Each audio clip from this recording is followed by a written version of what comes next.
الحمد للہ رب العالمین والصلاة والسلام علی سید الانبیاء والمرسلین اما بعد اعوذ باللہ من الشیطان الرجیم بسم اللہ الرحمن الرحیم والعصر ان الانسان لفی خسر الا الذین آمنوا وعملوا الصالحات وتواصوا بالحق وتواصوا بالصبر صدق اللہ العظیم رب اشرح لي صدري ويسر لي امري واحلل عقدة من لساني يفقهوا قولي رب يسر ولا تعسر وتمم بالخير رب اغفر وارحم وانت خير الراحمين آمین یا رب العالمین۔ سورۃ العصر کے مطالعے میں اس وقت الحمدللہ ہم اس کے آخری حصے تک پہنچ چکے ہیں، اور ہم نے اب تک کی جو بھی بات کو سمجھا ہے اس کا مختصر ترین خلاصہ یہ ہے کہ اللہ رب العزت نے اس تیزی سے گزرتے ہوئے زمانے کو گواہ بنا کر ایک بہت بڑی حقیقت بڑی شد و مت کے ساتھ بڑے تاکید کے ساتھ انسان کے سامنے رکھی ہے کہ سارے ہی انسان جو اس دنیا میں ہیں وہ خسارے میں ہیں اگر انہوں نے چار کام نہ کیے، اور یہ چار کام کیا ہیں کہ وہ ایمان کی کسوٹی پر پورے اترے، جیسا ایمان انہیں قبول کرنا چاہیے ویسا ایمان قبول کیا۔ اور ہم نے سمجھا تھا کہ بنیاد یہی ہے، بیج یہی ہے۔ یہ بیج صحیح بو دیا تو اس سے لازماً کومپل پھوٹے گی، وہ ہوگی کومپل کس کی؟ عمل صالح کی۔ دوسرا کام عمل صالح، عمل اچھا کیا، اللہ کے رسول صلی اللہ علیہ وسلم کے احکامات کے مطابق کیا۔ اب یہ کمبینیشن ایمان کا اور عمل صالح کا جب بن گیا تو اس بیج سے نکلی ہوئی اس کومپل میں جو پھول آئیں گے وہ پھول ہوگا تواصی بالحق۔ وہ کیا ہے؟ اس کو الحمدللہ ہم نے پچھلی دفعہ تفصیل سے سمجھا کہ گویا ایک انسان جو واقعتاً ایمان کے تقاضوں کو پورا کرتے ہوئے اپنے عمل کو کر رہا ہے، وہ ہو نہیں سکتا کہ حق کی وصیت سے بیزار ہو۔ وہ لازماً دوسروں کو حق کی وصیت کرے گا، وہ لازماً دوسروں کو نصیحت کرے گا۔ اس کے درجات تبلیغ، دعوت، امر بالمعروف، نہی عن المنکر، یا یہ کہ شہادت علی الناس جیسی وہ گاڑی اصطلاح ہم نے سمجھی کہ کل اللہ کے سامنے گواہ بننا ہے۔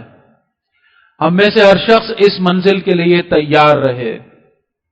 یہ گواہی ایک درجہ تو امتوں کے لیول پر ہے، جہاں امتوں کی امتیں، قوموں کی قومیں کھڑی ہوں گی اور گواہ لا کر کھڑے کیے جائیں گے ان پر حجت قائم کرنے کے لیے، اور انبیاء اور رسولوں کے بعد اس امت کی پھر باری آئے گی۔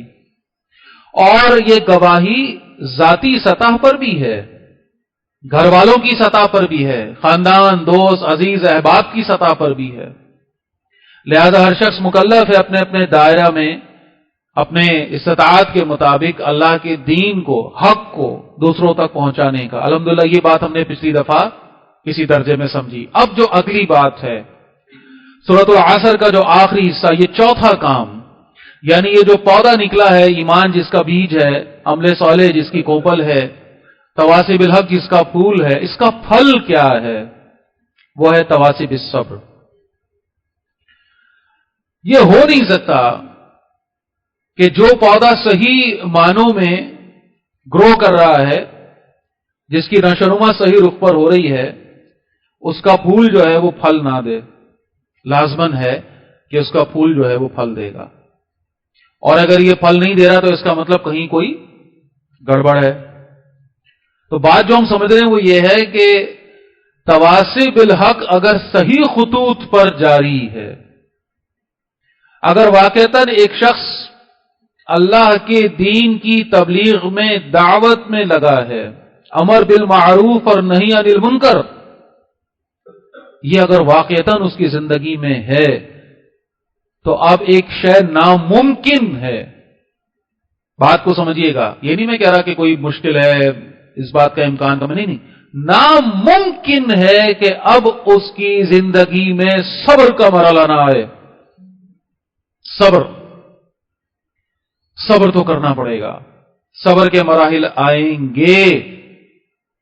یہ اس کی ذات سے یہ صبر کا آغاز ہوگا، اور یہ ذات سے اس کا آغاز ہوتے ہوتے اس کے ارد گرد اس کی فیملی، اس کا گھر، اس کا عزیز، وہ جو دائرہ پہلے بھی ہم نے سمجھا، اس ترتیب میں یہ صبر، اور بالآخر یہ صبر پھر لے جاتا ہے کہاں؟ وہ جو بار بار ریفرنس اس موضوع کو سمجھنے کے لیے ہم سورہ بقرہ آیت 177 کا لے رہے ہیں، کہ جہاں ایک نیک شخص کا تذکرہ ہے، نیکی کا جامع تصور ہمارے سامنے آ رہا ہے، اور وہاں پر یہ بات ہمیں سمجھائی جا رہی ہے کہ صبر کا مرحلہ تو آئے گا، لہذا والصابرین فی البأساء والضراء وحین البعث، یہ صبر کرنے والے ہیں تنگی میں، دکھ میں، اور عین جنگ کے میدان میں. تو لہذا ایک شخص اگر تواصی بالحق کی راہ کا مسافر ہے تو وہ لازماً اس کی ایک منزل یہ ہے کہ اسے باطل نظام سے ٹکرانا پڑے گا. اور یہ صبر جو اس کی ذات سے شروع ہوا تھا، وہ جہاد جو شروع ہوا تھا، یہ نقطہ سمجھیے گا، اس کی نفس کے ساتھ، جہاد مع النفس، وہ لازماً اس کو لے کر جائے گا درجہ بدرجہ اس اعلیٰ ترین چوٹی کی منزل پہ، جس کو قتال فی سبیل اللہ کہتے ہیں، جہاں باطل نظام سے اس کا ٹکراؤ ہوگا. باطل اس کو کچلنا چاہے گا. باطل کبھی بھی نہیں چاہتا کہ حق کی وصیت ہو، حق کی تلقین ہو. کبھی بھی باطل یہ افورڈ نہیں کر سکتا کہ اللہ کے دین کی ترویج اور اشاعت آسانی کے ساتھ ہوتی رہے. وہ تو رکاوٹیں ڈالے گا، وہ تو اس کام کو کرنے والوں کو کچلنے کی کوشش کرے گا، اور لازماً اس کا نتیجہ پھر کیا ہوگا؟ وہ تصادم ہوگا. یہ جہاد کی اعلیٰ منزل ہے، یہ جنگ ہے، اور قرآن کہتا ہے کہ اس جگہ پر بھی صبر کا مرحلہ آئے گا. تو یہ پوری صبر کی جو ایک ترتیب ہے، یہ ترویج ہے، اس کو انشاءاللہ آج ارادہ ہے تھوڑا سا ذاتی سطح سے اوپر کی سطح تک تھوڑا قرآن کے اندر جو آیات ہیں ان کی ذیل میں سمجھ لیتے ہیں. اچھا، ایک چیز محسوس کر رہا ہوں کہ شاید پنکھا چلنے سے یہاں تھوڑی ڈسٹربنس ہے، ایسا ہی ہے؟ چلتے رہنے دیں یا چلنے دیں؟ چلیں، ٹھیک ہے، جزاک اللہ. مجھے ایسا لگ رہا تھا کہ شاید کچھ پریشانی کا معاملہ. جزاک اللہ خیر. جناب، تو میں عرض کر رہا تھا کہ صبر کے حوالے سے ہم ذرا سمجھ لیتے ہیں کہ یہ صبر ہے کیا. دیکھیے، صبر کی اگر لفظی یا لغوی معنوں کی بات کریں تو یہ تو ہے ڈٹ جانا، جھیلنا، برداشت کرنا، استقامت دکھانا. سادہ ترین بات کیا ہے؟ ڈٹے رہنا. بس ڈٹ جانا، ڈٹے رہنا، کھڑے رہنا، اپنے موقف سے پیچھے نہ ہٹنا، اپنی پوزیشن کو نہ چھوڑنا، یہ سارے معنی صبر کے اندر آتے ہیں. جھیلتے رہنا لیکن جگہ پہ اپنے کھڑے رہنا، قدم نہ ڈگمگا جائیں، پیچھے نہ ہٹ جائیں، یہ سارا کچھ صبر میں آتا ہے. اس صبر کی یعنی ایک تو سیدھی سیدھی وہ منزل ہے، اگر اسی آیت کی سورہ بقرہ کی آیت کے حوالے سے بات کریں جہاں پر ترتیب آئی والصابرین فی البأساء والضراء وحین البعث، بڑی لاجیکل ترتیب ہے.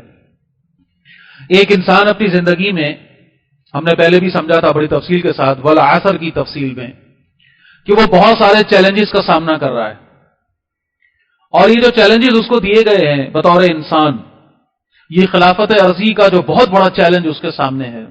اللہ کا نمائندہ بن کر وہ زمین پر بھیجا گیا ہے، اور اس کا علل اعلان جو ڈکلیئرڈ دشمن ہے وہ شیطان، جو ہر صورت چاہتا ہے کہ اس کو کھینچ کر کہاں لے جائے؟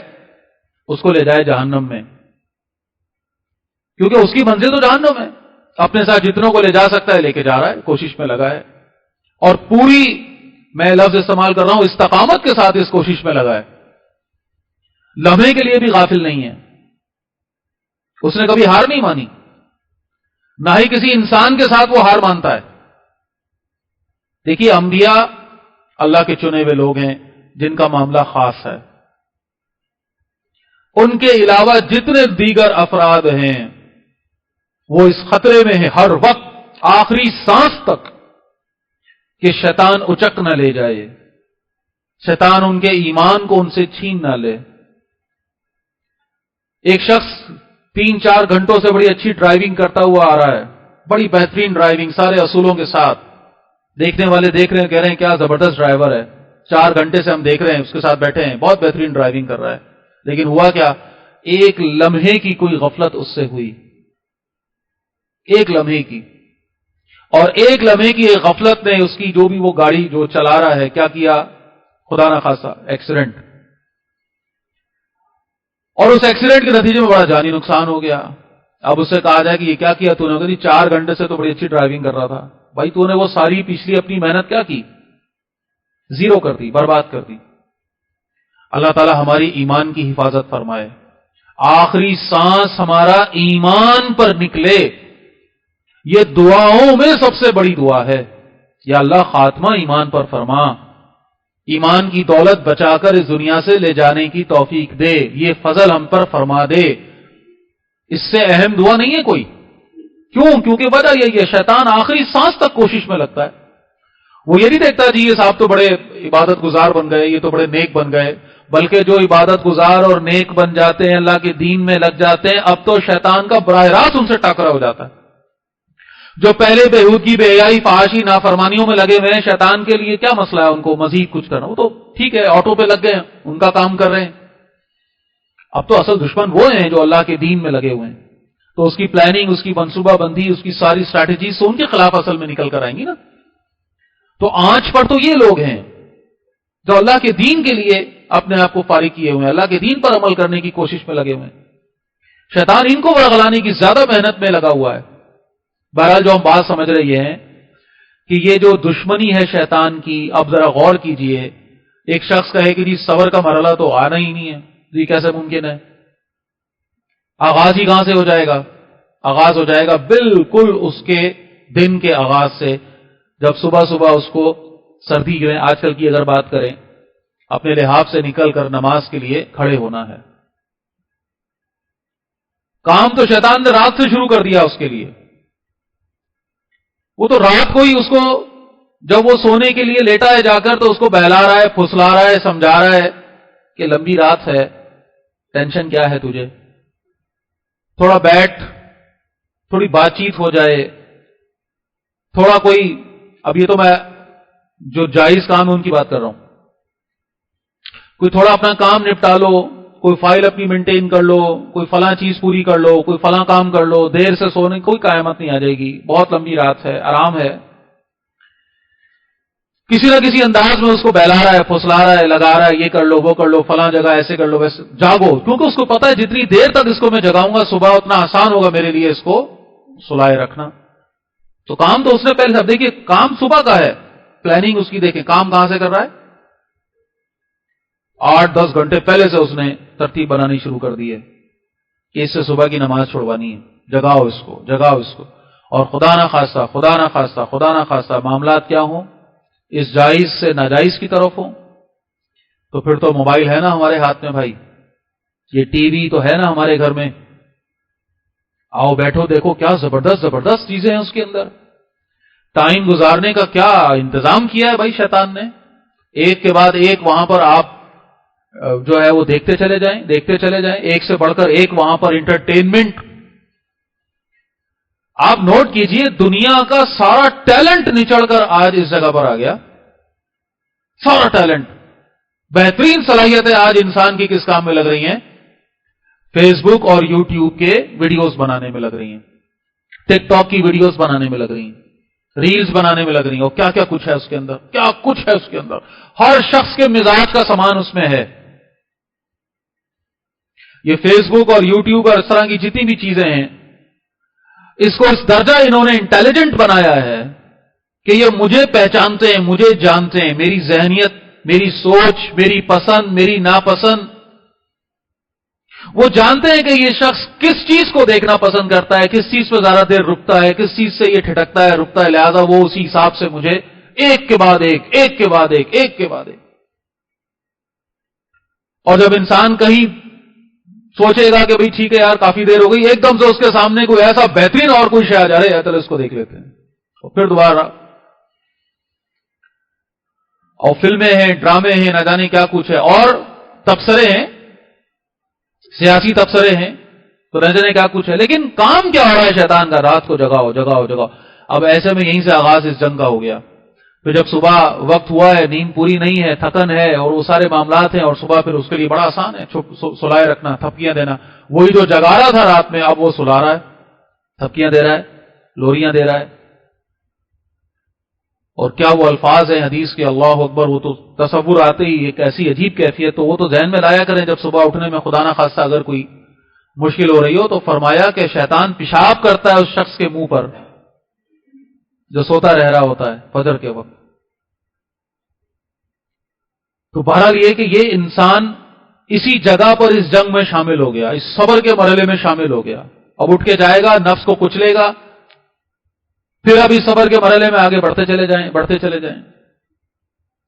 وہ سارے چیلنجز اس کے ساتھ ہیں، اس کو کسب حلال کرنا ہے. اس دور میں جب حرام کمانا، تو ایک پہلے کبھی بات آتی تھی، کبھی سنتے تھے جی حرام کمانا آسان ہو گیا ہے، حرام کمانا آسان ہے.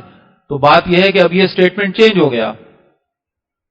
اب تو حرام کمانا فخر ہے، اب تو حرام کمانا تمغہ ہے، قابلیت ہے. یہ تو گویا ایک آپ کے سی وی میں معاذ اللہ کوئی پازیٹو شاید نکل کر اب تھوڑے دنوں بعد شاید لگتا ہے، اللہ نہ کرے لیکن ایسا لکھا جائے گا کہ 2-2-5 کرنے میں ایکسپرٹ لکھا جائے گا باقاعدہ. وہ اچھا بھی لے آؤ اس بندے کو. اب تو ڈیمانڈ یہ ہے امپلائر کی کہ ایسا امپلائی ہائر کروں جو 2 نمبریاں کر کے میرے کاروبار کو آگے بڑھائے، جو سامنے والے کا مال لوٹے، اس کو بیوقوف بنائے. مارکیٹنگ کا آج بہت بڑا حصہ صرف جھوٹ پر، دھوکے پر مبنی ہے. کیسے دھوکہ دینا ہے، کیسے جھوٹ بولنا ہے، اس بات کو باقاعدہ ایک سبجیکٹ بنا کر آج لوگوں کو پڑھایا اور سکھایا جاتا ہے. ایسے لوگوں کو ہائر کیا جاتا ہے جو رات کو دن بنا کر پیش کریں اور لوگ ان کی بات مان لیں. تو ایک صاحب ایک دفعہ کہہ رہے تھے، تو بات ان کی بڑی اچھی لگی مجھے. کہنے لگے یہ مارکیٹنگ کیا شے ہے، اس کو سمجھیے. ہزاروں نہیں بلکہ لاکھوں سالوں سے انسان اس دنیا میں جی رہا ہے اور ہمیشہ سے اس کو پانی بلا قیمت ملتا رہا، کیونکہ پانی وہ شے ہے جو ایک انسان کے لیے فری ہمیشہ سے. لیکن آج آپ دیکھیے کہ کسی عقل مند نے کیا کیا، اس پانی کو ایک بوتل میں ڈالا اور اس کے بعد اس نے کہا کہ یہ تمہیں اتنے روپے کا ملے گا. تو آج سے کوئی 100 سال پہلے اگر کوئی کام کرتا تو لوگ کہتے ہیں پاگل ہو گئے ہو، دماغ خراب ہو گیا تمہارا. لیکن آج ہم سب جانتے ہیں کہ ہمارے گھروں میں پانی خریدا جاتا ہے. آج ہم میں سے کون ہے جو بغیر خریدے پانی پی رہا ہو؟ سب خریدتے ہیں، بوتلوں میں خریدتے ہیں یا جو بھی اس کی ترتیب ہے. تو آج اب اس اسٹیج پر پہنچا دیے گئے. اب اس کی ریزن میں ہم نہیں جا رہے اس کے پیچھے کیا کیا کیا کیا نہیں کیا، ذہن سازی کا اس میں کتنا کردار ہے، صحت کانشیس بنا کر کس لیول پر ہمیں ہماری امیونٹی کو بڑا غرق کر کے مفلوج کر دیا گیا. وہ ایک علیحدہ پوری کہانی اس وقت سناؤں گا تو یہ وقت کم پڑ جائے گا، لیکن میں صرف آپ کو مثال دے رہا ہوں. جھوٹ کو سچ بنا کر پیش کرنا، یہ تو آج کا کارنامہ ہے. ایسے میں کسب حلال، ایسے میں جائز معیشت آسان کام نہیں ہے، واقعتاً انگارہ رکھنے کے مترادف ہے. اپنی نوکریوں میں اپنے کردار کو اس طرح نبھانا کہ واقعتاً وہ اپنی تنخواہ کو جسٹیفائی کرے، حلال کرے. اپنے کاروبار میں ان معاملات کو دیکھنا، یہ بہت بڑی جنگ ہے. اور صبر کے کیسے کیسے مرحلے ہیں جو اس کے اندر آئیں گے، ذرا سوچئے. ایک آدمی کہے جی ایک لقمہ حرام کا نہیں جانے دوں گا، نہ اپنے منہ میں نہ اپنی اولاد کے منہ میں. آئیے موازنہ کیجئے اس کی زندگی، آپ کو پتا چلے گا کیسے انگاروں پہ چل رہا ہے. کیا اس کا حال ہے، پھر پتا چلے گا. کہ وہ طے کر لے کہ جی کسی دوسرے کا حق میری جیب میں نہ آئے، چاہے وہ ایک آنے کے برابر ہی کیوں نہ ہو، اور پھر وہ آئے پھر میدان میں اور اس کو پتا چلے گا زندگی کہتے ہیں کس کو. اس کے مقابلے میں جو حرام کما رہا ہے اس کے آپ تفریح دیکھیے، آسانی دیکھیے، مزے دیکھیے. پھر ترتیب آگے بڑھتی ہے. پھر بیوی بچوں کے ساتھ تعلق ہے، گھر والوں کے ساتھ تعلق ہے، ان کو نبھانا، ان کی ذمہ داریاں پوری کرنا. ایسے میں پھر عبادتوں کے تقاضے ہیں. کاروبار ویسے ہی نہیں چل رہا، دکان پر بیٹھے ہیں، گاہک آنے والا ہے اور اذان کی آواز بھی آ گئی. اب جاؤں مسجد نماز پڑھنے یا پھر یہیں بیٹھا رہوں، کیونکہ ویسے ہی مسئلہ ہے، گاہک پہلی صبح ابھی تو آنا شروع ہوا تھا، اب چلا جاؤں گا تو پھر شٹر گرانا پڑے گا. صبر ہے کہ نہیں ہے؟ کس کس شے کو ہم یہاں پر مثال کے طور پہ لیں؟ صبر صبر صبر، صبح سے شام تک یہ صبر ہے جو ایک مسلمان کا، اس کی ڈھال بھی ہے، اس کا خاصہ بھی ہے، اس کی خصوصیت بھی ہے، اس کا تمغہ بھی ہے، اس کا اعزاز بھی ہے، اس کا فخر بھی ہے. صبر. اور اب آ جائیے اس خاص موضوع پہ جس پر ہم بات کری. تو میں نے پوری تمہید آپ کے سامنے صبر کے حوالے سے باندھی نا، لیکن اصل موضوع کیا ہے؟ کون سے صبر پر یہاں بات آ رہی ہے؟ وہ یہ جو تواسب صبر جس کی ہم بات کر رہے ہیں، کہ عام تکلیفوں پر صبر ہے بیماری پر صبر ہے، جائز معیشت پر صبر ہے، چھوٹے چھوٹے معاملات پر صبر ہے، تنگی پر صبر ہے، آپس کے رشتہ داریوں کے اندر جو کچھ بھی ہم ایک دوسرے کے ساتھ جھیلتے ہیں اس پر صبر ہے، لوگوں کی کڑوی کثیری باتیں ہیں، لوگوں کی ناجائز تہمتیں ہیں، اس پر صبر ہے، اپنوں کی ہوئی ایسی ایسی حرکتیں جو دل پر آرا بن کر چلتی ہیں اس پر صبر ہے، لوگوں کے غلط الفاظ کو سن کر اپنے آپ کو روکے رکھنا اس پر صبر ہے، کیسے کیسے وقت پر اپنے غصے کو تھامنا یہ صبر ہے، کہاں کہاں یہ صبر۔ لیکن یہ جو صبر ہے جس کی ابھی ہم اعلیٰ ترین صبر تواسب الصبر، وہ کیا ہے کہ وہ اب پیچھے جو ہم نے سمجھا تھا مل جل کر حق کی تلقین کر رہے ہیں بھائی، مل جل کر، تفصیل سے ہم نے پیچھے بات کی ہے، اللہ کے دین کی اشاعت اور اس کی ترویج اور اس کی اقامت کی محنت میں لگے ہیں، یہ منظم جماعت ہے، یہ ہاتھوں میں ہاتھ ڈال کر کھڑے ہیں سیسا پلائی ہوئی دیوار کی طرح، اللہ کی محبت ان پر نشاور ہو رہی، اللہ کے دین کے لیے ڈھال بن کر کھڑے ہیں، باطل نظام کو للکار رہے ہیں۔ ایسے میں جب صبر کا مرحلہ آئے گا تو اب یہ ایک دوسرے کے ہاتھوں میں ہاتھ مضبوط کرتے ہیں، اب ایک دوسرے کا سہارا بنتے ہیں، ایک دوسرے کی ہمت بڑھاتے ہیں، یہ ہے اصل میں اصل صبر۔ معنی جو بنتے ہیں مل جل کر ایک دوسرے کو صبر کی تاکید کرتے ہیں، صبر کی تلقین کرتے ہیں۔ اب آئیے صحابہ کرام جو اعلیٰ ترین مثال ہے اس موقع پہ سمجھنے کے لیے، جو کچھ ان کے ساتھ ہوا، جس مرحلے سے وہ گزرے اور جس طرح انہوں نے ایک دوسرے کا ساتھ دیا، ایک دوسرے کا حوصلہ بڑھایا، ایک دوسرے کو صبر کی تاکید اور صبر کی تلقین کی، یہ ہے بات جو سمجھنے کی ہے۔ کس طرح ایک دوسرے کا وہ سہارا بن کر ایک دوسرے کے ساتھ کھڑے رہے، کیسے کیسے وقت میں۔ یہ وہ شے ہے جو انسان کو ایک دوسرے کے ساتھ جوڑتی ہے۔ لیکن یہاں پر ایک مثال آپ کو دینا چاہوں گا کہ یہ کب ہوگا، یہ جب ہوگا جب آپس میں محبت ہوگی۔ یہ آپس کی محبت جس کو قرآن رحماء بینہم کہتا ہے، قرآن کہتا ہے اور مثال دیتا ہے، صحابہ کی مثال دیتا ہے، ایک نمائندے کے طور پہ رکھتا ہے کہ دیکھو یہ ہے میرے رسول محمد صلی اللہ علیہ وسلم اور یہ ہے ان کے ساتھی۔ سورہ فتح کے آخری آیات پڑھیے گا، یہ ہے ان کے ساتھی، یہ اصحاب، یہ آسمان اسلام کے ستارے۔ ان کی خصوصیات جب قرآن بیان کر رہا ہے، اللہ بیان کر رہا ہے، تو وہاں پر سب سے پرومیننٹ خصوصیت کیا ہے؟ یہ ہے جو آپس میں محبت کرتے، رحماء بینہم۔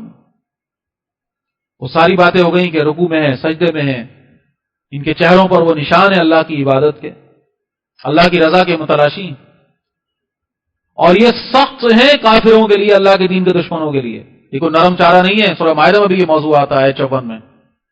ایسے نہیں کوئی بھی ان کو اکھاڑ کر لے جائے، چٹان کی طرح کھڑے ہیں۔ لیکن جب بات آئے مومنوں کی، مسلمانوں کی، اپنے ساتھیوں کی، تو نرم چارہ بن جاتے ہیں، ان کے دل پگھل جاتے ہیں، یہ بچ جاتے ہیں ان کے لیے۔ ایسی محبت ہے ایک دوسرے کے ساتھ، یہ لگاوٹ ہے ایک دوسرے کے ساتھ، یہ کلمے نے ان کو اس تعلق میں جوڑا ہے۔ لیکن جو بات سمجھ رہے ہیں وہ یہ ہے، یہ کب ہوگا؟ جب مقصد ایک ہوگا، جب مقصد ایک ہو اور سب مل کر وہ کام کر رہے ہوں تو اب یہ تعلق بنتا ہے۔ سادہ مثال کیا ہے؟ ہم سب نے کرکٹ کھیلی ہے، ہم سب کراچی والے میکسیمم یہاں بیٹھے ہیں، باہر والے بھی، لیکن یہاں تو میں اس لیے کہہ رہا ہوں پرومیننٹلی کہ یہاں تو معاملہ یہ ہے نا کہ کرکٹ کے بغیر وہ گلی میں بچہ چلنا شروع کرتا ہے، پہلا کام یہ کرتا ہے بیٹ پکڑتا ہے اور چلو جی، اور کچھ نہیں۔ تو آج کل تو خیر بدقسمتی ہماری ہے، شاید ہم وہ آخری جنریشنز ہیں شاید جنہوں نے میدانوں میں کرکٹ کھیلی۔ اب تو ہمارے بچے بیچارے گھر میں بیٹھ کر وہ اس طرح سے کھیل رہے ہوتے ہیں، وہ ایسے کرتا ہے چھکا، وہ کہتا ہے 2، وہ کہتا ہے 4، دیکھ کر افسوس ہوتا ہے بیچاروں کے ساتھ کیا ہو رہا ہے۔ بہرحال تو آج میں کر رہا تھا کہ 11 کھلاڑی جو کرکٹ ٹیم کا حصہ ہوتے ہیں، یہی 11 جب ایسے بیٹھے ہوں آپس میں اور آپس میں لڑ رہے ہوں تو ان کو آپ دیکھیے ایک دوسرے کے گریبان پکڑ رہے ہوتے ہیں، تو میں چل رہی ہوتی ہے۔ یہی 11 جب میدان میں اترتے ہیں اور سامنے مخالف ٹیم کے خلاف کھیلنا شروع کرتے ہیں تو اب یہ 11 کیا بن جاتے ہیں؟ ایک جان بن جاتے ہیں۔ پھر ان کی آپس کی محبت دیکھیے، آپس میں اعتماد ایک دوسرے کا دیکھیے، ایک دوسرے کا سہارا کیسے بنتے ہیں، پھر دیکھیے ایسے ایک دوسرے کا حوصلہ بڑھاتے ہیں۔ دیکھیے بھئی یہ 11 جو ابھی لڑ رہے تھے ابھی ایک دم ایک کیسے ہو گئے؟ کیونکہ دشمن ایک ہو گیا، مقصد ایک ہو گیا۔ جب مقصد ایک ہو تو پھر آپس کا تعلق بنتا ہے۔ اب آ جائیے اس مقصد کی طرف جو تواسب الحق کے ذیل میں تفصیل سے ہم نے سمجھا، کنتم خیر امۃ اخرجت للناس، تم بہترین امت ہو، کیوں؟ کیونکہ تمہیں لوگوں کے لیے نکالا گیا ہے. تأمرون بالمعروف وتنہون عن المنکر، تمہارا کام ہی کیا ہے؟ کرنا کیا ہے تمہیں؟ امر بالمعروف اور نہی عن المنکر کرنا ہے. اللہ کے دین کو نفاذ تمہارے ذمہ ہے اس زمین پر. یہی تو خلافت عرضی کی ذمہ داری اور ہے کیا. وَكَذَلِكَ جَعَلْنَاكُمْ أُمَّةً وَسَطًا لِتَكُونُوا شُهَدَاءَ عَلَى النَّاسِ، تو اللہ نے تمہیں درمیانی امت بنایا کیوں؟ تاکہ تم لوگوں پر گواہ ہو جاؤ. یہ لوگوں پر گواہ ہو جانا اللہ کے دین کے نفاذ کے ذریعے، دین کی حجت کو تمام کرنا، یہ کیا ہے؟ اس امت کا مقصد اور اس امت کے ہر فرد کا مقصد. جب تک یہ مقصد سامنے رہے گا ایک دوسرے کے ساتھ ہم کیا رہیں گے؟ جڑے رہیں گے. ایک دوسرے کے ہاتھوں میں ہاتھ ڈالیں گے، ایک دوسرے کی تکلیف پر روئیں گے، ایک دوسرے کا سہارا بنیں گے. رحماء بینہم کی تصویر بنیں گے، عملی جیسے صحابہ بنے تھے. لیکن جب یہ مقصد نہ رہے، یہ مقصد زندگی کا مقصد نہ رہے، اس سے کوئی لگاؤ، کوئی اس سے تعلق نہ رہے، تو اب کیا ہوگا؟ وہ ہوگا جو اس وقت ہو رہا ہے. بلکہ اب تو معاملہ الٹا ہو گیا. بات کو سمجھیے، اب تو ہم ایک دوسرے کے کمپٹیٹرز ہیں. کیوں؟ کیونکہ مقصد ہے پیسہ کمانا، اور زیادہ سے زیادہ پیسہ کمانا یہ تو بھائی ایک ایسا مقصد ہے جس میں ہر انسان میری راہ میں رکاوٹ ہے. ہر شخص میرا کمپٹیٹر ہے، کیونکہ ہر آدمی کی کوشش کیا ہے؟ زیادہ سے زیادہ میں لے لوں. میری کوشش بھی یہی کہ زیادہ سے زیادہ میں لے لوں. تو کیسے لوں؟ سامنے والے سے چھیننا پڑے گا نا. اسے چھینوں گا تو میری جیب میں آئے گا. تو زیادہ سے زیادہ کی اس دور میں ہم سب ایک دوسرے کے کمپٹیٹر ہیں. ہم سب ایک دوسرے کے نہ چاہتے ہوئے بھی دشمن ہیں. ہم ایک دوسرے سے بیزار ہیں، ایک دوسرے سے نفرت کرتے ہیں، مانے یا نہ مانے. کیونکہ سامنے والے کو جب تک میں کھینچ کر پیچھے نہیں کروں گا، میں آگے کیسے نکلوں گا؟ اور کسی بھی ذریعے سے کروں گا، جائز ناجائز مجھے پرواہ نہیں ہے، کیونکہ مقصد بڑا واضح ہے. زیادہ سے زیادہ اپنے پاس لانا ہے، جمع کرنا ہے، آگے نکلنا ہے. تو اب معاملہ کیا ہوا؟ اس امت کا شیرازہ جو بکھرا، یہ تباہی جو، کیونکہ اللہ کے نبی صلی اللہ علیہ وسلم کی احادیث کا مطالعہ کریں. آپ دیکھیں نا، اللہ کے نبی صلی اللہ علیہ وسلم کئی موقعوں پر یہ بات فرما چکے ہیں جس کا مفہوم اس وقت عرض کر رہا ہوں کہ مجھے تو اصل خطرہ یہی ہے تمہارے ساتھ کہ دنیا تمہارے لیے کھول دی جائے گی، تم پر دولت کی فراوانی ہو جائے گی، آسائشیں نعمتیں تم کو مل جائیں گی. اصل خطرہ یہ ہے، اور تم بھی بہ جاؤ گے اس کی دوڑ میں، اس مصیبت میں اپنے آپ کو لگا کے، اس دوڑ میں اپنے آپ کو وہ گھوڑا بنا کر بس دوڑنا شروع ایک انسان کر دے. اس کے بعد دیکھیے اس کی زندگی کیا رہ گئی. سارے مقاصد ختم ہو گئے. آج ہماری رشتہ داریاں ختم، آپس کا تعلق ختم، آپس کی محبت ختم. ایک واجبی سا انسانی تعلق ہے، معاشرے کے تقاضوں کے تحت مجبوری ہے جس کے تحت ہم جی رہے ہیں، چل رہے ہیں. اور اب لیول یہ ہے کہ بھائی بھائی کی آپس کی تعلق میں اب وہ بات ختم ہو گئی، کیونکہ اب بھائی کا بھائی سے تعلق بھی اسی پیسے کی بنیاد پر آ گیا نا. جو پیسہ مجھے دے رہا ہے، میرے کام آ رہا ہے، وہ میرے ساتھ میرے کام کا ہے، جو نہیں دے رہا وہ میرے کسی کام کا نہیں. لہذا یہ ہے کہ اب اس مقصد سے ہم دور ہوئے، اور شیطان نے ہمیں جن مقاصد میں لگایا اس کا نتیجہ یہ ہے کہ آج صبر کا مرحلہ کہاں؟ صبر آئے گا لیکن پھر وہ تو کچھ اور صبر ہوں گے نا. یہ والا صبر کیسے آئے؟ کہاں سے آئے؟ کہیں سے بھی نہیں آ سکتا. تو صبر کا معاملہ جو ہم سمجھ رہے ہیں، جس کے بارے میں رسول اللہ صلی اللہ علیہ وسلم نے اپنی عملی زندگی میں یہ ثبوت ہمارے سامنے رکھا. اس کائنات کی سب سے عظیم ہستی کون؟ سب سے پاک، سب سے معتبر، ہمارے ماں باپ ان پر قربان، وہ رسول ہیں صلی اللہ علیہ وسلم. ان جیسا ذہین نہ تھا نہ کوئی ہو سکتا ہے. یعنی ایک تو بات ہے کہ وہ رسول ہیں، وہ نبی ہیں، ان کا وہ مقام، وہ اس کو تو ہم الفاظ میں کیا بیان کریں. ہم تو اب اپنی ایک انسانی کیفیت کے لحاظ سے بات کر رہے ہیں. انسان تو ہے نا، بشر ہیں، یہی تو ان کا ایک بہت بڑا اعزاز ہے. تو انسانی میدان میں آ جائیے، ہیومن گراؤنڈز پر آ جائیے. ہیومنزم کی بات میں کر رہا ہوں. ان جیسا ذہین نہ تھا، نہ ہے، نہ ہوگا. ان جیسا منصوبہ ساز، پلانر، دور رس، ایک ویژنری انسان جو دور تک دیکھ سکے، بصیرت والا، سمجھ والا، شعور والا. صلاحیتوں کی بات کریں، ہم میں سے کوئی کسی صلاحیت میں، کوئی کسی میں صلاحیت میں، کوئی بھاگ دوڑ اچھی کر سکتا ہے، کوئی یعنی درس اچھا دے سکتا ہے، کوئی لکھ اچھا سکتا ہے، ہمیں الگ الگ لوگ ہیں نا. یہ ساری صلاحیتوں کا اعلیٰ ترین لیول کون ہے؟ رسول اللہ کی ذات ہے صلی اللہ علیہ وسلم. ان جیسا واعظ کوئی ہو نہیں سکتا، ان جیسا مقرر کوئی ہو نہیں سکتا، ان جیسا خطیب کوئی ہو نہیں سکتا، ان جیسا قاری. تو سب خواب و خیال کی بات ہے نا، ہو نہیں سکتا بھائی. سوال ہی جن پر قرآن اترا، وہ جب قرآن پڑھتے ہوں گے، وہ جب درس دیتے ہوں گے، وہ جب نصیحت کرتے ہوں گے، سبحان اللہ. اس ساری بات کو رکھنے کا مقصد کیا ہے؟ مقصد کیا ہے؟ سمجھیے کہ رسول اللہ صلی اللہ علیہ وسلم جب گزرے ہیں صبر کے مراحل سے اس میدان میں، اور نوٹ فرمائیے یہ صبر کا مرحلہ شروع کب ہوا؟ جس صبر کی ہم بات کر رہے ہیں نا، یہ اعلیٰ ترین صبر جو دین کے لیے صبر ہے، یہ جب شروع ہوا جب انہوں نے اعلان نبوت کیا. اس سے پہلے کی زندگی اٹھا لیجیے، معاشی تنگی پر صبر ہے، حالات پر صبر ہے. وہ جیسے ایک عام انسان کے ساتھ معاملات چل رہے ہیں، جائز آمدنی میں رہنے والا آدمی جو صبر کر رہا ہے وہ سب ملتا ہے وہاں پہ. مکے والوں کی بکریاں چرائی ہیں آپ نے صلی اللہ علیہ وسلم، وہ سارے معاملات ہمیں ملتے ہیں. پھر وہ صبر بھی لے آئیے جو کہ اللہ کی طرف سے تقدیر کے ساتھ ہے. پیدا ہونے سے پہلے والد دنیا سے چلے گئے، 6 سال کی عمر میں والدہ دنیا سے چلی گئی، 8 سال کی عمر میں جو واحد سہارا دنیا میں بچا تھا دادا، وہ بھی چلے گئے.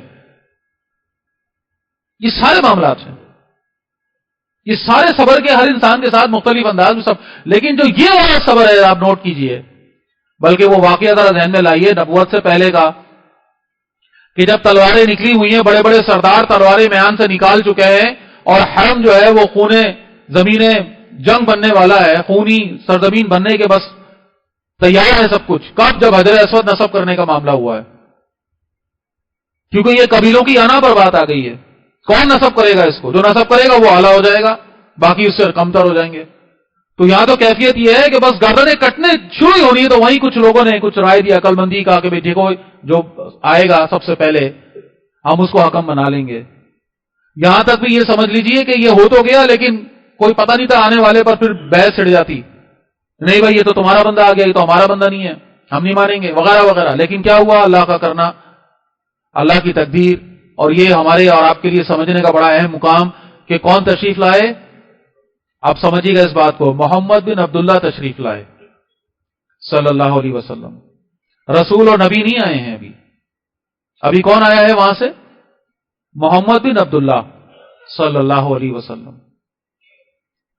اور جیسے ہی وہ تشریف لائے ہیں سب نے ایک زبان ہو کر کہہ دیا ارے بس ٹھیک ہے، بس مسئلہ حل ہو گیا. صادق آ گئے، امین آ گئے، بس اب ہمیں کوئی فکر نہیں ہے، اب جو یہ فیصلہ فرمائیں گے بس یہ. تو یہ لیول ہے آپ کا صلی اللہ علیہ وسلم اس معاشرے میں. ٹھیک ہے، اس بات کو سمجھیے. یہ عزت، یہ مقام، یہ کہنا آسان ہے بھائی، سمجھے اس بات کو. اتنی بڑی جو جنگ ہونے والی تھی وہ رک گئی، ایک شخصیت ہے اس کے پیچھے رسول اللہ کی صلی اللہ علیہ وسلم. اور پھر کیا ہوا؟ جب آپ نے اعلان نبوت کیا، یہی الصادق اور الامین کا لقب پانے والی وہ ذات، وہ آنکھ کا تارا جو اس معاشرے، اس بستی کے، جن پر وہ لوگ فخر کرتے ہیں. اور اس کے بعد کیا ہوا کہ ان کی جب دشمنی شروع ہوئی ہے تو اس کا آغاز ہوا ہے زبانی تشدد سے. کیسے کیسے تانے آپ کو سننے کو ملے. مجھے میری اوقات اور حیثیت کیا ہے؟ میں یہاں سے نکلوں اور وہاں سے کوئی آواز لگائے بھائی یہ شخص بڑا جھوٹا ہے، تو میری تو تن بدن میں آگ لگ جائے گی.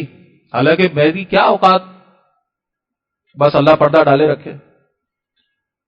ہم میں سے ہر شخص کتنے گناہوں میں لتڑا ہوا ہے، لیکن وہی گناہ جو میں کرتا ہوں مجھے کوئی اس کی یاد دلا دے، میرا تو ایسا خون کھولا ہے، تو ہمت کیسے ہوئی مجھے جھوٹا کہنے کی؟ تم نے کہا کیسے کہ میں خائن ہوں، دھوکے باز ہوں؟ اور یہاں معاملہ کیا ہے؟ رسول اللہ صلی اللہ علیہ وسلم. اور ان کے اوپر تانے کس انداز میں دیے جا رہے ہیں، اللہ اکبر. کیسے؟ وہ موقع نہیں ہے تفصیل میں جانے کا. ایک قافلہ آیا ہے حج کے موقع پہ، رسول اللہ تبلیغ کے لیے نکلے ہیں. ابو لہب کو پتا ہے کہ یہ تبلیغ کے لیے نکل رہے ہیں، اور وہ بدبخت اپنی دشمنی کی انتہا پر ہے، سگا چچا ہے، پڑوسی ہے. اور جو تاریخی حقائق ملتے ہیں جان لیجئے کہ یہ وہ شخص ہے جو رسول اللہ سے سب سے زیادہ پیار کرتا تھا، بڑا مان تھا اس کو. بڑا ساتھ دیا ہے اس نے مختلف مواقع پہ، لیکن کیا ہوا؟ تو یہ دکھ اپنی جگہ کہ یہ سگا چچا میرا، اور ظاہر امید بنتی ہے نا انسان کی کہ بھئی میں دعوت دوں گا تو مان لے گا میری بات، اور سردار ہے، اگر وہ مان لیتا تو دنیاوی اعتبار سے وہ تو اللہ کا اذن ہے، اللہ کی حکمت ہے، لیکن ہم جو سمجھ رہے ہیں کہ کایا پلٹ جاتی مکے کی بستی کی، ایک دم طاقت کا توازن ادھر آ جاتا، لیکن بہرحال جو اللہ کو منظور۔ چلو یہ تو اپنی جگہ صبر کا مرحلہ ہے کہ یہ دعوت پر ایمان نہیں لا رہا ہے رسول اللہ کی، لیکن اب کر کیا رہا ہے؟ رسول اللہ جیسے ہی نکلے ہیں یہ بدبخت پیچھے پیچھے آیا ہے اور چلا چلا کر کہہ رہا ہے اے لوگوں یہ دیوانہ ہے، یہ جھوٹا ہے، اس پر جنوں کا سایہ ہے، یہ جادوگر ہے، اس کی بات نہ سننا، معاذ اللہ معاذ اللہ ثم معاذ اللہ استغفر اللہ۔ اور یہ نفیس ذات، دنیا کی سب سے، کائنات کی سب سے معتبر ذات، اللہ کی محبوب، امام المرسلین، اور یہ اپنے کام کرتے جا رہے ہیں۔ یہ پلٹ کر اس سے کہتا پھرے کہ بھائی خاموش ہو جائے، کیسی بات کر رہا ہے، کوئی بات نہیں، بس اپنی کام میں لگے ہیں، اپنی تبلیغ، لوگوں سے جا رہے ہیں، ملاقات کر رہے ہیں، کلمے کی دعوت رکھ رہے ہیں، اور وہ پیچھے اپنی، اور اس کا پورا گروپ ہے، ٹولہ ہے، بازار سے گزر رہے ہیں پیچھے، وہ دیکھو پاگل جا رہا ہے، معاذ اللہ معاذ اللہ، وہ دیکھو دیوانہ جا رہا ہے، وہ دیکھو آگے مشورے دے رہے ہیں کہ بھائی تمہارے اوپر جنوں کا سایہ ہو گیا ہے تو ہم تمہارا علاج کرا دیتے ہیں، ان کی نیت پہ شک کر رہے ہیں، معاذ اللہ معاذ اللہ۔ کیسے دل پہ آرا چلا ہوگا جب آ کر انہوں نے کہا ہوگا بھائی تم کسی خوبصورت عورت سے شادی کرنا چاہ رہے ہو تو ہم کرا دیتے ہیں، یہ سب کرنے کی کیا ضرورت ہے؟ تم ہمارے سردار بننا چاہ رہے ہو تمہیں سردار بنا دیتے ہیں اپنا۔ تو یہ تو ایک زاویے سے ہم دیکھتے ہیں نا کہ وہ آفرز لے کر آ رہے ہیں، لیکن آپ رسول اللہ کی کیفیات کو ذرا محسوس کیجئے، جو پورے عالم انسانیت کو جہنم سے بچانے کے لیے اپنے دن رات لگا رہے ہیں، جو انسان کی محبت میں اس لیول پر ہیں کہ اپنا آرام، نیند، سکون سب ختم ہو گیا، اور ان کو جا کر اس طرح کی بات کی جائے اور ان کی نیت پر معاذ اللہ اس لیول کا شک کیا جائے۔ صبر کے مرحلے کی مثالیں دے رہا ہوں نا میں آپ کو، اور یہ صبر کا مرحلہ جب اس زبانی تشدد سے جسمانی تشدد پہ گیا ہے، اب ایک طرف تو رسول اللہ کا اپنا معاملہ یہ ہے کہ تشدد کا جو کچھ انہوں نے سامنا کیا اس کی مثالیں اگر لے لیں، عین حرم میں آپ کا گلا گھونٹا ان بدبختوں نے مل کے، چادر لپیٹی اور اس زور سے دبائی ہے کہ سیرت کی کتابوں میں لکھا ہے کہ آپ کی آنکھیں باہر کی طرف آ گئی ہیں، اور وہاں بیٹھے ہوئے بدبخت کسی کی ہمت نہیں ہو رہی ہے کہ وہ ان لوگوں کو، ان غنڈوں کو روکیں، اور ایسے میں حضرت ابو بکر کو پتا چلا ہے، کسی نے بتایا، اور وہ دوڑتے ہوئے اور آ کے ٹکرائے ہیں ان سے، ان کو دھکا دے کر الگ کیا ہے، اور ان کو تو چھوڑا ہے رسول اللہ کو، ان بدبختوں نے حضرت ابو بکر پر پل پڑے ہیں، اور اتنا مارا ہے اتنا مارا ہے اتنا مارا ہے کہ لکھنے والوں نے لکھا ہے کہ جب ان کو اٹھا کر لے جا رہے تھے تو دیکھنے والوں کو یقین تھا کہ یہ زندہ نہیں بچ سکیں گے، اور ان کے بالوں پہ جس جگہ ہاتھ رکھتے تو وہ چوٹی ایسے ہاتھ میں آ جاتی تھی۔ رسول اللہ کا ایک صبر تو اپنے ذات کے حساب سے ہے نا کہ مجھ پر تشدد ہو رہا ہے، طائف میں جو کچھ ہوا کہ ہم نے پڑھا نہیں، پتھروں سے جس طرح اس مبارک جسم کو خونم خون کیا گیا کہ جوتا خون میں بھر گیا، نیچے گرنے کے بعد سڑکوں اس پہ پتھروں پہ گھسیٹا گیا، آوازیں کسی گئیں، یہ سارے تشدد رسول اللہ کی ذات پر ہو رہے ہیں صلی اللہ علیہ وسلم، ہمارے ماں باپ آپ پر قربان۔ اور ایک صبر وہ ہے کہ جو اپنے یہ پیارے ساتھیوں پر ہوتا ہوا دیکھ رہے ہیں، آل یاسر پر تشدد کر رہا ہے ابو جہل، ان کے جوان بیٹے کو درخت سے باندھا ہوا ہے، مارے جا رہا ہے، تو ان کے یہ حضرت یاسر ہے، ان کی زوجہ حضرت سمیہ ہے اور بیٹا حضرت عمار، اتنا مار رہا ہے کہ لہو لہان ہو چکے ہیں، ہوش و آواز ہو چکے ہیں، مارے جا رہا ہے، ایک تقاضا کر رہا ہے کہ کلمے سے پیچھے ہٹ جاؤ، تنگ آ کر حضرت سمیہ کو کھولتا ہے، زمین پر لٹاتا ہے، اپنا بت لا کر اس کے سامنے، ان کے سامنے رکھتا ہے اور کہتا ہے کہ ایک دفعہ کہہ دے کہ یہ حق ہے تجھے چھوڑ دوں گا۔ اور وہ اللہ کی بندی ایمان کے جذبے میں اور رسول اللہ صلی اللہ علیہ وسلم کی محبت میں کس مقام پر ہے اس کو تو ہم کوئی ادراک ہی نہیں کر سکتے، تھوک دیتی ہیں اس بت کے اوپر، اور یہ غصے میں آ کر برچھا ہے کہ جو اتارتا ہے ان کے سینے میں، اور وہیں وہ شہادت پاتی ہیں، پہلی شہادت اسلام کی ایک خاتون کے حصے میں آئی ہے۔ یہ سارا منظر ان کے جوان بیٹے درخت سے بندھے ہوئے دیکھ رہے ہیں، پھر ان کے والد کو حضرت یاسر کو کھولا جاتا ہے، ان سے یہی تقاضا ہوتا ہے، وہ بھی منع کرتے ہیں، درخت یہ اونٹوں کے ساتھ ان کے ہاتھ پاؤں بندھوا دیتا ہے اور ان اونٹوں کو دوڑوا دیتا ہے الگ الگ سمتوں میں، جسم کے پرخچے اڑتے ہیں۔ میں جو اس وقت بات رکھ رہا ہوں، میں اس فیملی کا جو صبر ہے وہ تو اپنی جگہ، یا رسول اللہ کے صبر کو ذرا اس وقت امیجن کیجئے۔ اتنے لوگوں میں دعوت دینے کے بعد جو دعوت قبول کر کے آ رہے ہیں وہ کتنے قیمتی ہیں، کتنے پیارے ہیں، اور ان کے اوپر یہ ہوتا ہوا تشدد دیکھ کر رسول اللہ پہ کیا گزرتی ہوگی؟ حضرت بلال پر ہوتا ہوا تشدد دیکھ کر رسول اللہ پہ کیا گزرتی ہوگی؟ حضرت موصب جن کو برہنہ ان کے گھر سے نکال دیا گیا، جو شہزادہ عرب کہلاتے تھے، برہنہ مادرزاد آئے ہیں رسول اللہ کے سامنے، آپ نے کمبل دیا، وہ کمبل لپیٹ کر سطر چھپایا اپنا۔ یہ جہاں سے گزرتے تھے گھنٹوں وہاں خوشبو رہتی تھی، ان کے کپڑے شام سے سل کر آتے تھے۔ ایک موقع پہ یہ سامنے سے گزر رسول اللہ بیٹھے تھے تو ان کے چہرے پر ہڈیاں اتنی بھوک کی وجہ سے نمودار ہو چکی تھی، چہرہ اتنا لال ہو چکا تھا کہ رسول اللہ نے جب ان کو دیکھا تو ان کی آنکھوں میں آنسو آ گئے۔ یہ صبر کے مرحلے سے رسول اللہ گزر رہے ہیں صلی اللہ علیہ وسلم۔ حضرت حمزہ کا جب جسد خاکی سامنے لایا گیا ہوگا میدان احد میں، اور یہ حضرت حمزہ صرف چچا نہیں ہے، جگری دوست جس کو ہم کہہ سکتے ہیں۔ آپ دیکھیں نا کیا عالم تھا آپس کی محبت کا ان کا، کہ جب ابو جہل نے مارا رسول اللہ کو تو پہنچے، بتایا آپ کے بھتیجے کو کسی نے، تو گوزے جا کر اور ایک کمان اس کو، میرے بھتیجے کو کیوں مارا ہے؟ کلمے کی جا، میں نے بھی کلمہ پڑھا، جا کیا کر لے گا؟ تو یہ عالم ذرا نوٹ کیجیے، یہ آپس کی محبت، تو کیا لیول ہوگا اس کا، اس محبت کا، اس تعلق کا، کہ وحشی جو ہے بعد میں مسلمان ہو گیا تھا، جو قاتل تھا حضرت حمزہ کا، وہ مسلمان ہو جانے کے بعد کی بات ہے کہ جب رسول اللہ کے سامنے ایک دفعہ آیا تو رسول اللہ نے اس کو دیکھا اور پیار سے کہا کہ وحشی تم میرے سامنے نہ آیا کرو، کیونکہ اس کو دیکھ کر کون یاد آ جاتے ہوں گے۔ اور حضرت حمزہ جب لائے گئے ہوں گے سامنے، کس حالت میں لائے گئے؟ ناک کٹی ہوئی، کان کٹے ہوئے، پیٹ چاک کیا ہوا ہے اور اندر کلیجہ نکال کے چبایا گیا ہے۔ اس حالت میں یہ لاشا لا کر رسول اللہ کے سامنے، اس صبر کو کوئی سیکھے رسول اللہ سے، ہمیں تو سب کچھ انہیں سے سیکھنا ہے۔ میں تو اس وقت جس موضوع پہ بات، صبر، ہم سے تو اپنے گھروں میں 1 گھنٹے کی لائٹ جانے کا صبر نہیں ہوتا، ہم سے تو انٹرنیٹ کے ڈسکنیکٹ ہو جانے کا صبر نہیں ہوتا، ہم سے تو ایک وقت اپنے معیار سے کم پکے ہوئے کھانے کا صبر نہیں ہوتا۔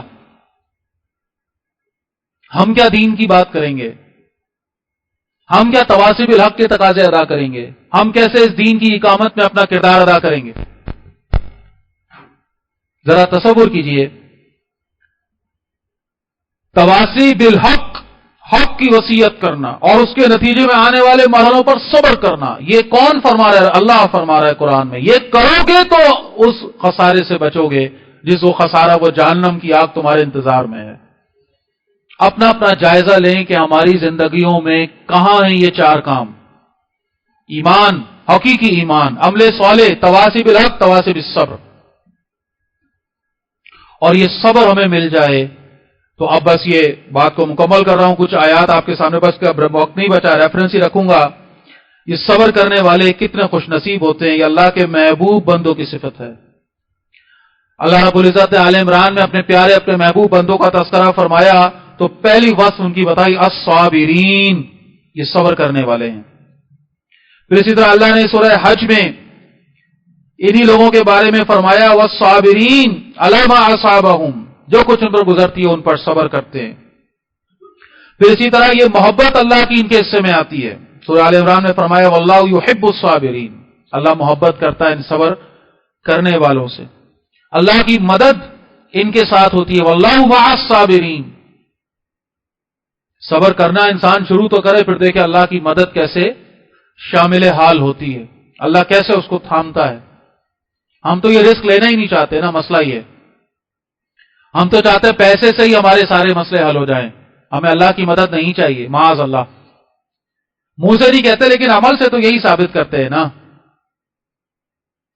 ہم پیسہ حاصل کرنے کے لیے اللہ کے حکم کو بھی توڑنے سے دریغ نہیں کرتے، تو کیا ثابت ہوا کہ ہم چاہتے ہیں کہ ہمیں اللہ کی مدد نہیں چاہیے، ہمیں پیسے کی مدد چاہیے. پھر اسی طرح یہ صبر ہے جو دنیا میں حفاظت کا ذریعہ ہے اہل باطل سے. سورہ آل عمران میں اللہ رب العزت نے فرمایا تم صبر کرو تو اللہ تعالیٰ پھر فرشتوں کے ذریعے تمہاری مدد فرمائے گا. صبر تو کرو. پھر اسی طرح یہ صبر کا امتحان ہر مومن کی زندگی میں لازمی آئے گا، اس پر بھی کافی تفصیلی بات ہوگی. قرآن ہمارے سامنے یہ ثبوت رکھتا ہے. یہ صبر کرنے والوں کو بغیر حساب کتاب اللہ تعالیٰ جنت عطا فرمائے گا. سورہ زمر میں، سورہ نحل میں یہ ساری تفاصیل ہمارے سامنے آتی ہیں. صبر کا بدلہ جنت ہے. رسول اللہ صلی اللہ علیہ وسلم کا ارشاد ہے، فرمایا یہ رمضان کے حوالے سے ایک خاص ہے، یہ صبر کا مہینہ ہے. یہ تو رمضان کی بات آ گئی، لیکن صبر کیا ہے؟ فرمایا صبر کا بدلہ جنت ہے. صبر کرو گے جنت میں داخل ہو جاؤ گے.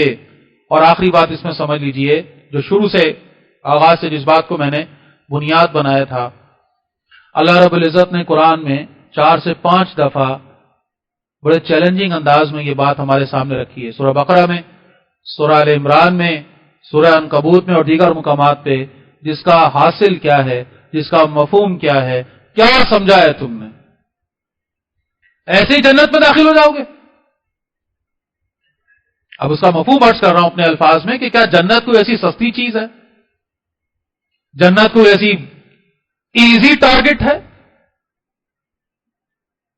120 گز کا گھر بنانا ہو، ہے نا، ہمارے تو خوابوں میں آتا ہے نا جن لوگوں کے اپنے گھر نہیں ہیں، اور جن کا 120 والا ہے وہ 200 کے چکر میں، 200 والے 400 کے چکر میں، 400 والے 600 اور 800 اور 1000 کے اور اس سے اوپر کے چکر میں. تو ایک اپنا گھر بنانا ہو کراچی میں، چھوٹا سے چھوٹا گھر 100 گز کا، 80 گز کا، تو ذرا بتائیے کتنی محنت چاہیے اس کے لیے، کتنی پلاننگ چاہیے اس کے لیے، کتنی ایفرٹ چاہیے اس کے لیے. ایک باپ تانا دیتا ہے اپنے بچے کو، تانے سے میری مراد ہے تمہارے اس گھر کو بنانے کے لیے میں بھوکا رہا، میں دن رات کام کیا، میں نے 4 نوکریاں کی، میں نے فلاں یہ کیا، فلاں وہ کیا. دیتا ہے نا، بتاتا ہے نا. ایسے نہیں گھر میں بیٹھ گئے ہو تم، خون پسینے کی میری کمائی ہے، زندگی میری اس میں لگی ہے. کتنا بڑا گھر ہے یہ، یہاں سے شروع یہاں پہ ختم. اس حقیر زمین کے اتنے چھوٹے سے معمولی سے ذرے کے برابر ٹکڑے کے لیے پوری زندگی کی محنت کم پڑ رہی ہے، اور جنت فری میں چاہیے. جنت کے محل فری میں چاہیے، بغیر کسی ایفرٹ کے، بغیر کسی محنت کے، بغیر تگ و دو کے، بغیر قربانیاں دیے، بغیر صبر کیے. سب کچھ میٹھا میٹھا مجھے مل جائے، سب کچھ اچھا میرے ساتھ ہو جائے، ساری دولت میری، ساری آسائشیں میری، ساری آسانیاں میری، دنیا کی ساری کامیابیاں میری. نہ راتوں کو جاگوں اللہ کی خاطر، نہ کوئی قربانی دوں اللہ کی عبادت کے لیے، نہ اللہ کے دین میں کوئی حصہ اپنا ڈالوں، اور جنت میں بھی جا کر بیٹھ جاؤں. کیا عجیب خواب ہے یہ. قرآن کہتا ہے امانیش، یہ خوشکن خواہشات جو لے کر بیٹھے ہیں. پہلے یہود کے بارے میں قرآن کہتا ہے اور اب ہم اس کیفیت میں. تو بھائی یہ 4 کام، ایمان کی مضبوطی، عمل صالح، پھر تواصی بالحق، اور پھر صبر کے مرحلوں سے گزرنا، یہ اگر نہ کیا تو پھر جنت کا خواب ایسا ہی ہے جیسے ایک انسان جو ہے، جس کو قرآن بھی اس انداز میں ایک خاص موقع پر بیان کرتا ہے کہ سامنے ایک شے رکھی ہو، پانی کا گلاس رکھا ہو، اور میں یہ خواہش کروں کہ یہ خود بخود آ جائے اور میرے ہونٹوں سے لگ جائے اور میں اس کو پی لوں. ایسا ہو سکتا ہے؟ نہیں ہو سکتا. اس کے لیے کیا کرنا پڑے گا؟ اس کو اٹھانا پڑے گا. یہ ہاتھ تو مجھے ہلانا پڑے گا، اس کے بغیر نہیں ہوگا. یہ خواہشات سے نہیں ہوگا، خواہشات سے بات نہیں بنے گی. عمل ضروری ہے، عمل. اللہ رب العزت مجھے اور آپ کو دین کے تقاضوں کو جو بھی استطاعت ہے، جو بھی ایفرٹ ہے، کرنا ہے. ہم نے بات یہ نہیں ہو رہی کہ ہم میں سے ہر شخص حضرت ابو بکر صدیق بن جائے، ہو بھی نہیں سکتا رضی اللہ تعالیٰ عنہ. ممکن ہے؟ نہیں ہے بھائی. ہم میں سے ہر شخص جو ہے وہ چلیں صلاح الدین ایوبی بن سکتا ہے؟ آج بھی کیفیت وہی ہے نا بھائی، فلسطین کو آزاد کرانا ہے. نہیں بن سکتا. چلو ایک علیحدہ ٹاپک ہے، لیکن جو کر سکتا ہے وہ تو کرے. جو میری دسترس میں وہ تو کروں نا. اللہ کی نیکی، اللہ کی عبادت، اللہ کے دین کے لیے اپنے آپ کو فارغ کرنا، نکالنا، آگے لانا، اللہ کی کتاب کے ساتھ اپنا رشتہ مضبوط کرنا. اللہ کے دین کو سمجھنے کی تو کم از کم محنت کر سکتا ہوں، میں نے تو آج تک وہ بھی نہیں کی. عمل کرنا تو بعد میں آئے گا.